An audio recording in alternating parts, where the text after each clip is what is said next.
topic natin, bakit pumapangit ang balat ng edad 40s, 50s, 60s.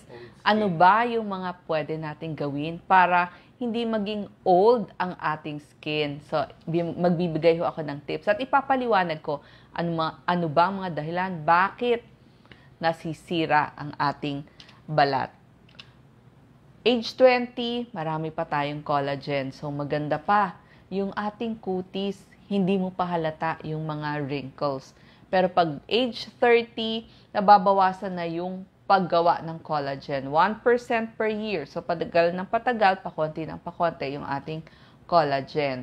So, mapapansin mo na at age 40, yung mga pagbabago na sasabihin natin. At syempre, pag age 50, medyo mas pumayat na yung iyong face, lalo na kapag age 60. So, ito po yung mga dahilan. Number 1, mabagal na yung pagpapalit o turnover ng luma at dead skin cells. Kasi nga, kaya nga wala nang kinang yung ating balat. So, makikita nyo po dito sa drawing, galing sa ilalim, new cells, aakyat pataas. So, ito, mabagal na yung pagpapalit. Yan po yung dead skin cells. So, kaya pag hindi nagpapalit yan, syempre dahil dead skin cells, wala nang kinang ang ating balat.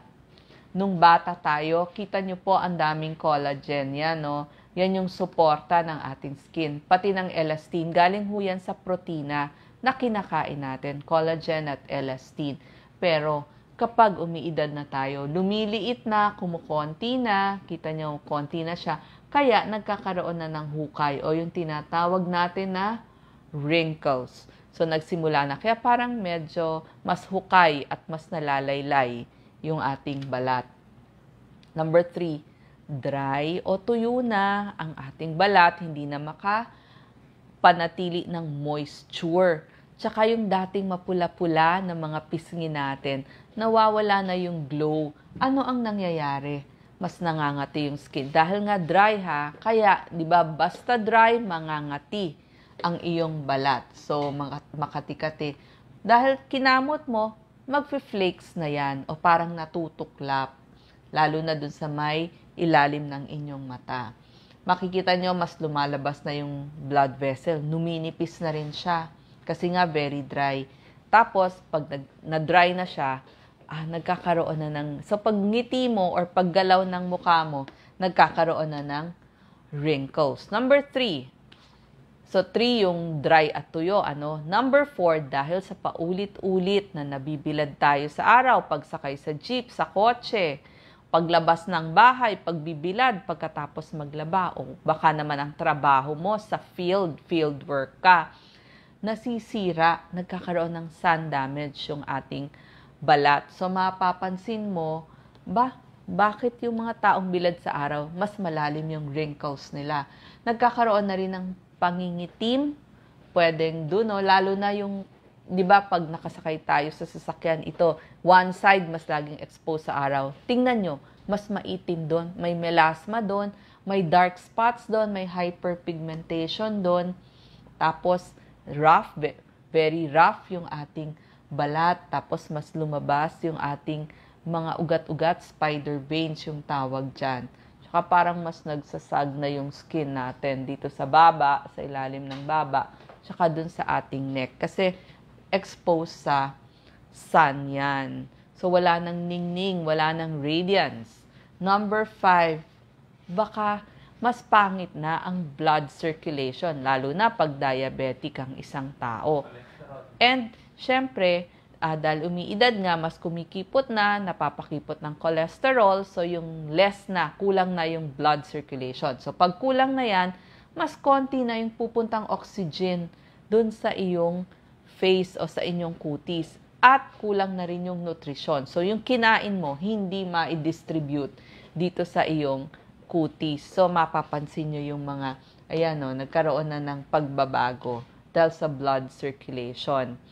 At dahil nga menopause ka na, bumababa na yung estrogen ng isang tao, mas nagiging kulubot na yung ating balat, bawas na din yung oil sa ating muka. So, dahil sa pagbawas ng oil, nakita mo, dati maganda yung arch, yung kilay. Ngayon parang bumaba. wow, dati deep set eyes. Bakit ngayon nawala yung fold dun sa iyong mata? Mas nag-eye bags ka na. Palubog na ng palubog yung eye bags mo. Palaki na ng palaki.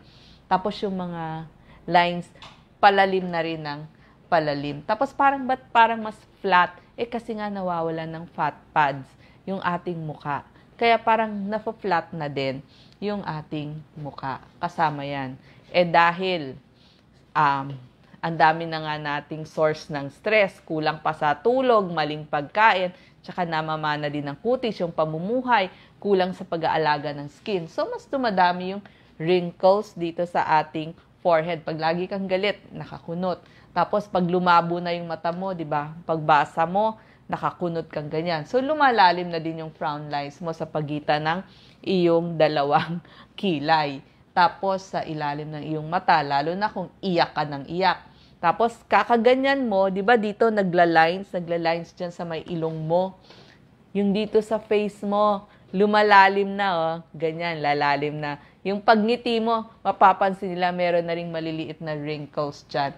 Tsaka tignan nyo yung inyong neck. Ayan, napansin ko na rin yan. Mas lumalalim na yata yung aking neck. Tapos, tsaka dito nagsasag yung inyong baba. Bakit mas nagiging double chin ako? Kasi nagsasag na rin yung iyong skin. So, yan yung mga nakikita natin, yung mga fine lines. Kasi nga, nawala na yung elasticity doon sa ating balat kasi pagbaba nga o pag konti ng collagen tsaka nung elastin. Tapos, parang namamayat na din nga yung pisngi mo, yung mata mo, yung panga mo, dahil nga nawala ng fat pads. Tapos, di ba, nung bata ka, ang ganda ng parang triangle yung shape ng face natin. Dahil nagsag dun sa dalawang gilid, parang naging square face ka na din. At napansin din nila, parang lumiliit din yung buto. Kaya parang na-flat din, lumiliit yung buto kapag umiidad. So, and napansin nila yung lips, dati, di ba, full lips tayo.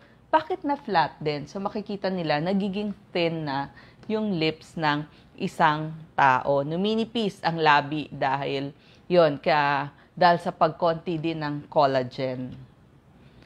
Mabagal na din yung paggaling o pag-heal dun sa ating mukha. So, pag nagkaroon ng mga micro-injuries, mabagal na. Nagkakaroon na ng hindi mabilis na pag-heal ng sugat. Tsaka mapapansin mo, mas aninag mo na yung mga spider veins. Parang mas see-through na yung iyong balat. So, ang tips natin, balanseng pagkain at nutrisyon. Kumain ho kayo ng maraming omega-3 fatty acid, isda, nuts, para mas gumawa ng bagong selula yung inyong katawan. Omega-3 galing yan sa mga sardines, sa mga nuts, mani, sa mga buto ng kalabasa. Yan. Tsaka yung antioxidants, marami sa buto ng kalabasa, sa kamatis. Yan yung mga dapat ninyong kakainin. Mga anti-aging foods kasi beta-carotene, lycopene, antioxidants yan, panlaban nyo sa free radical changes. Kailangan nyo rin ng vitamin C galing sa prutas at gulay kasi antioxidant yan. Tsaka nakita nila, mas nagpapaputi ng dark spots. Kinakain to bukod pa dun sa nilalagay. Tapos tulog maigi para sa cell regeneration. Siyempre gusto mo tumubo ulit. So kailangan mo ng pahinga. Kailangan mong matulog. Iinom po ng tubig, 8 glasses a day, 8 to 12. Depende po kung ilan yung pangangailangan nyo. Pero sana minimum 8 glasses waking hours para hindi kayo matuyot. Tapos pag sinabing cleanse and exfoliate gently, wag naman di gagamit kayo ng labakara, ng bimpo. Marahan lang po yung pagkusot. Actually, pwede na nga yung palad ninyo. Wag naman yung kung makakuskus kayo kasi madiin. Pag madiin po, lalong nagsusugat, hindi na nga makahil ng maayos yung ating muka. Tapos, iwas. So, kung pwede habang bata kayo, iwas kayo sa mga maiinit na oras. Halimbawa, between 10 to 3 p.m., dun muna kayo sa may lilim o loob ng bahay. Lumabas kayo before 10, saka after 4 p.m. sunscreen, kailangan po SPF 30 sa pang-araw-araw. Pero kung mag-sports kayo, mamamasyal kayo, pwede rin po yung sun protection factor hanggang 50. Hindi na, yung mga bagong labas ngayon, hindi na humalagkit yan. So, pwede nating gamitin yan. Tapos, wag hong lagay ng mga kung ano-anong mga pills, chemical, dun sa inyong balat na hindi nyo naman kilala. So, kailangan safe yun, yung binigay sa inyo ng dermatologist nyo. Or kaya naman, basahin ninyo. Kailangan yung mga mild lang. Wag hong tiris ng tiris dyan sa inyong muka. Pag may blackheads, whiteheads, sabunin nyo na lang po, linisin mabuti. Kasi baka masugat lang ninyo. Kailangan, syempre, masipag din tayo sa pag-alaga dun sa ating muka. Pag humaghihilamos tayo, gamit lang ho tayo ng mild soap. Wag ho yung kasi yung mga pampaputi, nakaka-dry ho ng skin yan. So, mild soap, ano yung mga example nito sa ating mga groceries? Meron po tayong Johnson's dyan, meron tayong Tender Care, Jergens, pag may konting budget pa, pwede po yung Dove. Basahin nyo po, mild soap. At pagkatapos maghilamos, within 3 minutes o pagkaligo, lagay ho tayo ng moisturizer para ma-absorb niya habang malambot pa yung skin natin. And sa buong katawan, kailangan po maglagay tayo ng lotion para hindi tayo mangulubot. Pag humainit, gamit ho tayo ng payong, sombrero, sunglasses. Mag-long sleeves, mag-long pants. So, kung kailangan po magsuot ng guantes, gawin ho natin sa trabahong bahay. So, maraming salamat po.